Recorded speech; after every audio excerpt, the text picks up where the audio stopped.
We're focusing on your fairwaywoods, and you've told us that your main issue is strike related.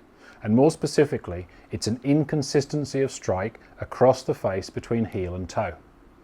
Now the best idea is to think of this as a skill-based solution as opposed to being a technical issue. And what we mean by that is you don't need to rebuild your golf swing, and you don't even need to change some major part of it.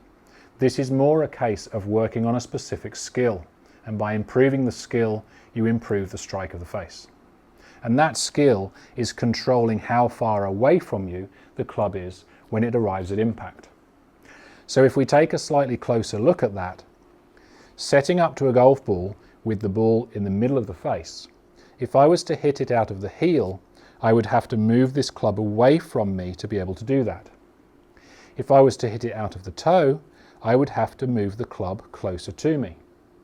So from setup to impact, the distance between me and the club head has changed. So it's the ability to control this distance that will give you the ability to hit the middle of the face consistently. Now interestingly, it's actually making these mistakes on purpose that is a good way to start working on the skill. So for example, if you could get a line of 3 tees here and set up to the middle one, if we were to ask you to hit the outer tee, you would have to get the club further away from you to be able to reach it. And if we wanted you to hit the inner tee, you'd have to get the club closer to you. And obviously if we're going for the middle tee, the goal is to get back to where you started. So if you can complete this task, it shows instantly you have the ability to change the distance between you and the club, so you just need to train it. So let's complete this first. Set up to the middle tee and hit the outer tee away.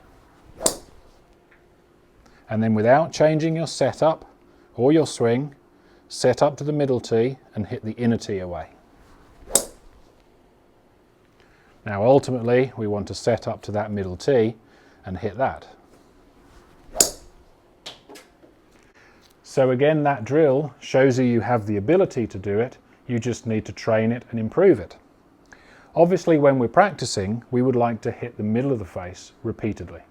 That's the ultimate goal. So we can also use 2 tees, one either side of the golf ball, but now they're more for feedback. Which means if we hit the ball out the middle of the club face, we won't have hit either of the tees. If we do hit either of the tees, it's still good feedback because it tells us where on the club face we hit the ball. So if we hit the outer tee, we would have hit the ball out the heel. And if we hit the inner tee, we would have hit the ball out of the toe. And this is all again good feedback because it's giving us the information necessary to be able to understand the feelings of the golf swing and the effects they have on the strike. Ultimately, of course, it would be the ability to hit balls between the tees and not disturb either of them. So let's give that a try. I'll set up middle of the club face and try and leave those tees where they are.